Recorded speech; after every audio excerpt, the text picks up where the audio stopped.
voglio cominciare proprio da Catania a raccontare la prima storia che sto per presentarvi, la storia di Orazio Di Grazia. Lo vediamo sempre con una bicicletta che parte da Catania e arriva in Nucovo.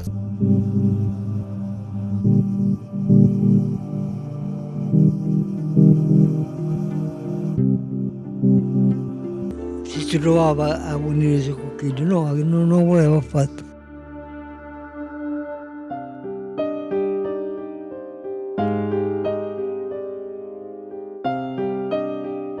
Dice, sai che Graziella ha bisogno di sposare, suo padre ha bisogno di sposare il cucchiaino, la cucina, e stavo fuori. Perciò, quando si chiese una madre, questo Dio ha venuto.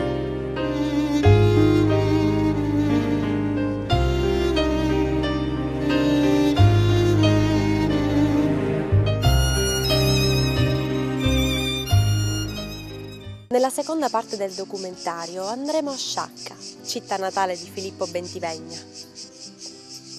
Siamo sulla statale Catania-Gela per avviarci verso un luogo surreale, magico. Oggi un museo a cielo aperto, distante pochi chilometri dal centro di Sciacca. Qui ci attende un altro personaggio davvero singolare nella sua tragedia.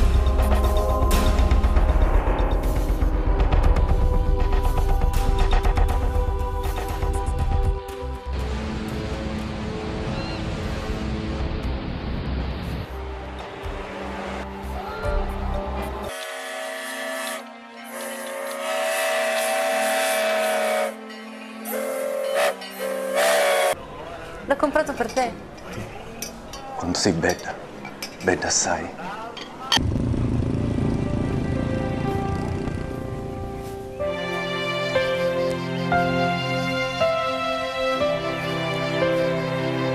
Allora, che fai, mi piace? Eh? Sì, sta per mia. Ma accatto. Puh!